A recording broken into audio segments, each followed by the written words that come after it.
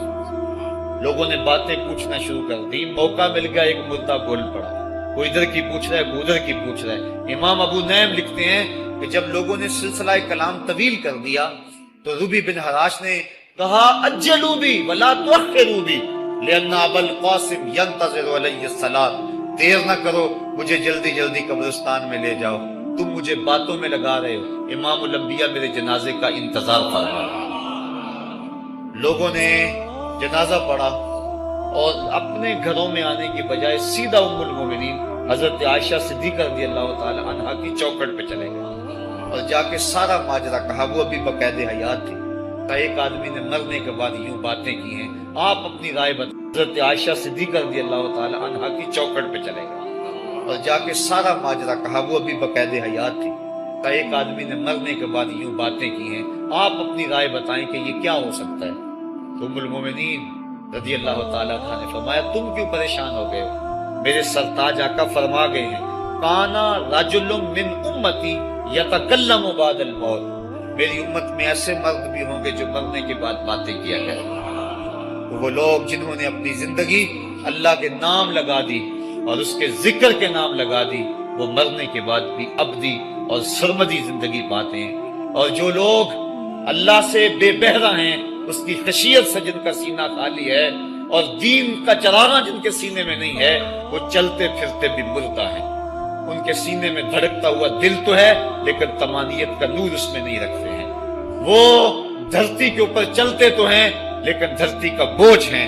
لیکن یہ لوگ وہ دھرتی کی چھاتی میں ہیں لیکن دھرتی کا وقار ہے. ان کی قبروں سے بھی زندگی پھوٹ رہی ہے اور ضیائیں پھوٹ رہی ہیں. میں جب بھی کبھی لاہور گیا ہوں تو ایک منظر مجھے اپنی طرف کھینچتا ہے. جب میں دریائے راوی کے اس پار ہوتا ہوں تو میں ایک قبر دیکھتا ہوں جس پہ حسرتیں برس رہی ہیں. وہ بر صغیر کا مطلق العنان حکمران جس کی کے اشارہ ابرو سے ہندوستان کی تقدیر بدلتی تھی، آج چند تاش کھیلنے والی ٹولیاں اس کی قبر پہ بیٹھی ہیں. اس کی محبوب بیوی جو بادشاہ کے پیچھے بیٹھتی تھی اور پردہ پیچھے لٹک رہا ہوتا، بادشاہ کا کوئی فیصلہ اسے ناگوار ہوتا، پیچھے سے وہ کمر ٹھونکتی، بادشاہ فیصلے بدل لیتا. جس کے اشارہ ابرو سے ہندوستان کی تقدیر کے فیصلے تبدیل ہوتے تھے، اس کی قبر بھی ساتھ ہی اندھیرے میں ہے. اس کی بیٹی کی قبر کے اوپر زیب النساء کے مقبرے پہ لکھا ہے بر مزار ماں غریباں نہ چراغے نہ گلے نہ پرے پروانہ سوزن نہ صدائے بلبلے. ہم غریبوں کی قبر پہ کون چراغ جلانے آئے گا، کون پھول ڈالنے آئے گا؟ نہ کوئی بلبل گیت گانے آئے گی اور نہ کوئی پروانہ پر جلانے آئے گا. یہ وہ جو مطلق العنان تھے، یہ ان کی قبر کی کہانی سنائی. اور جب میں دریائے راوی کا کنارہ پار کرتا ہوں تو ایک لوح مزار وہ بھی ہے جہاں جلی حروف میں لکھا ہے گنج بخشے فیض عالم مظہر نور خدا ناک سارا پیر کامل کامراں رہنما. جب زندگی ایک طرح کی نہیں ہوتی تو پھر موت بھی ایک طرح کی نہیں ہوتی. جب دنیا پہ رہنے والے لوگ ایک طرح سے زندگی نہیں گزارتے تو ان کی برزخ بھی ایک طرح کی نہیں ہوتی. تو یہ ہیں وہ لوگ جن کی قبروں پہ آج بھی چراغاں ہیں، جن کے نام کا آج بھی تنتنا ہے.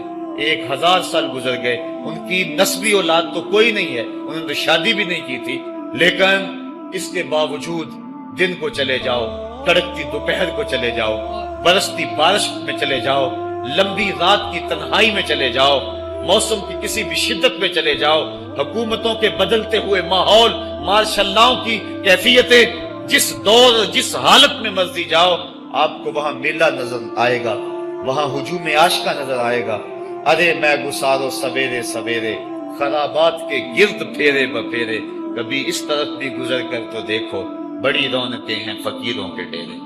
تو وہ لوگ جنہوں نے اپنی زندگی اپنے مالک کے نام گزاری وہی زندہ ہیں، وہ سرمدی اور ابدی زندگی پائے ہوئے ہیں۔ صاحبو، اب میرے اور آپ کے پاس سانسوں کا موقع موجود ہے، ورنہ یہ سانسیں تیزی کے ساتھ پگھل رہی ہیں۔ میں کل امام راضی کو پڑھ رہا تھا، وہ کہتے ہیں ایک بزرگ فرماتے مجھے سمجھ نہیں آ رہی تھی ان الانسان لفی خسر کی، کہ بے شک انسان گھاٹے میں ہے۔ میں سوچ رہا تھا کیسے گھاٹے میں ہے، تو کہا کہ مجھے سمجھ اس طرح آئی کہ میں بازار گیا، میں نے ایک شخص کو دیکھا جو پھٹے پہ برف رکھ کے بیچ رہا تھا اور آواز کیا لگا رہا تھا، ارحمو ارحمو من یذوب راس مالہ، اور رحم کرو اس بندے پہ، اگر تم نے تھوڑی بھی دیر لگا دی اور میرے سے سودا نہ خریدا تو میرا جو راس المال ہے میرا وہ بھی لٹ جائے گا، کیونکہ برف تو میری پگھلی جا رہی ہے، اور اگر تم نے خرید لی میری برف تو میرے پیسے کھڑے ہو جائیں گے، اور اگر تم نے میری برف خریدنے میں دیر کر دی تو جو میں نے پیسے لگائے ہیں میرے وہ بھی پورے نہیں ہوں گے۔ تو وہ کہہ رہا تھا ارحمو من یذوب راس مالہ، وہ کہتے مجھے ان الانسان لفی خسر کی سمجھ نہیں آ رہی تھی، اس کے اس جملے کو سن کے سمجھ آ گئی کہ انسان جلدی جلدی اپنی سانسوں کو گوا رہا ہے، اسے چاہیے کہ جلدی جلدی ان سانسوں سے کام لے لے، ورنہ یہ سانسوں کی برف پگھل جائے گی اور اس کی یہ پونجی بھی برباد ہو جائے گی۔ تو صاحبو، میں اور آپ لمحہ لمحہ موت کے قریب ہو رہے ہیں، لمحہ لمحہ موت کے قریب ہو گئے۔ آج میں دوپہر کو بیٹھا تھا تو وہ ایک شخص آ کے میاں صاحب کا شعر پڑھنے لگا، دیگر تے دن گیا محمد اوڑک نو ڈب جانا۔ تو میری نظر چلی کہ میں نے کہا ابھی تو 10 بجے ہوں گے، تو میں نے کہا صبح کے 10 بھی بج گئے اور پھر 12 بھی بج جانے ہیں، پھر ظہر بھی ہوگی، پھر دیگر بھی ہوگی، اور اس کے بعد پھر شام بھی ہو جانی ہے۔ اب ہم دیگر تک تو پہنچ گئے ہیں، اب شام کے تدلکے بھی قریب ہو گئے ہیں، تو یہ دن ڈوب جانا ہے تھوڑی دیر کے بعد۔ یہی مثال ہماری زندگی کی ہے، کوئی دوپہر تک آ گیا ہے، کوئی چاش تک آ گیا ہے، کوئی ظہر تک آ گیا ہے، کوئی عصر تک آ گیا ہے، اور کسی کی زندگی کا سورج بالکل غروب ہونے کے قریب آ گیا۔ صاحبو، پتہ کوئی نہیں کہ ہمارا اگلا قدم کہاں ہے، اس سے قبل کہ کوئی حجت باقی نہ رہے مجھے آپ کو اپنی زندگی پہ نظر ثانی کرنا ہوگی، اپنے گناہوں کا اور اپنی نیکیوں کا حساب لگانا ہوگا۔ ایک ترازو تو کل محشر کے میدان میں لگے گا، ایک ترازو ضمیر کی عدالت میں آج ہی لگانا ہوگا۔ ہمیں دیکھنا ہوگا ہمارے پلے کتنے عمل ہیں اچھے، اور جو اچھے عمل ہیں ان میں خلوص والے کتنے ہیں، لوگوں کے دکھاوے والے کتنے تھے، رب کے لیے کتنے عمل کیے اور لوگوں کے لیے کتنے کیے۔ تو پھر ترازو لگا کے ہم نے اپنے اعمال نامے کو آج ہی تولنا ہے اور وزن کرنا ہے، اور اپنی زندگی کو نیکی کا حسن دینا ہے۔ وقت کٹ رہا ہے، زندگی لمحہ لمحہ موت کے قریب ہو رہی ہے، قبل اس سے کہ کوئی حجت باقی نہ رہے، ہم ہاتھ ملتے رہ جائیں، پچھتاتے رہ جائیں تو کیا فائدہ ہوگا۔ بلکہ میں نے تو پڑھا کتابوں میں، علماء لکھتے ہیں قیامت کے دن تو نیکوکار بھی پچھتائیں گے۔ بدکاروں نے تو پچھتانا ہی پچھتانا ہے، نیکوکار بھی پچھتائیں گے۔ بدکار تو اس لیے پچھتائیں گے انہوں نے اتنے گناہ کیوں کیے، تو نیکوکار کیوں پچھتائیں گے؟ جب وہ اپنے اچھے اعمال کی جزا دیکھیں گے تو وہ پچھتائیں گے، ہائے جو چند لمحے ضائع ہو گئے وہ بھی کیوں ضائع ہو گئے، وہ بھی میں نے کیوں برباد کر دی، وہ بھی اس راستے پہ ڈالے ہوئے ہوتے۔ تو آج مجھے آپ کو موقع ہے، دیکھیں قبریں کتنی، قبریں جو ہیں وہ ہمارے کتنے ملنے والے، ذرا نظر دوڑائیں نا، آج ہم کتنوں کو کندھوں پہ اٹھا کے قبرستان چھوڑ آئے ہیں۔ حضرت غوث اعظم رضی اللہ تعالیٰ عنہ فرماتے ہیں جا کے قبرستانوں میں دیکھو کتنے کتنے حسینوں کی مٹی خراب ہو رہی ہے، جو اپنے بدن پہ ایک چٹکی مٹی نہیں پڑنے دیتے تھے، آج ان کا کفن بھی تار تار ہو گیا۔ جو اپنے کلف لگے کاٹن کو سلوٹ نہیں آنے دیتے تھے، آج ان کے کفن بھی ٹوٹ گئے ہیں اور ہڈیوں کے جوڑ جوڑ الگ ہو گئے۔ تو وقت ہمارے اوپر وہ آنے والا ہے، کسی نے آج تک موت کا انکار نہیں کیا۔ میں نے لوگوں کو خدا کا انکار کرتے دیکھا، آپ نے بھی دیکھا، لیکن کوئی موت کا آج تک انکار کرتا نہیں دیکھا گیا۔ موت اپنا آپ منوا لیتی ہے۔ میں اور آپ موت کے بتدریج قریب ہو رہے ہیں، ہمارا اٹھنے والا ہر قدم ہمیں موت کے قریب کر رہا ہے۔ تو قبل اس سے کہ وقت آ جائے اور کوئی حجت باقی نہ رہے اور ہم ہاتھ ملتے رہ جائیں، وقت پر کافی ہے ایک قطرہ بھی آب خوش ہنگام کا، جل گیا جب کھیت برسا بھی تو پھر کس نام کا، پھر تو پچھتاوا ہی ہوگا۔ آج ہم پچھتا لیں تاکہ زندگی میں حسن نیکی کا آ جائے۔ یہ میری آپ سے درد مندانہ اپیل ہے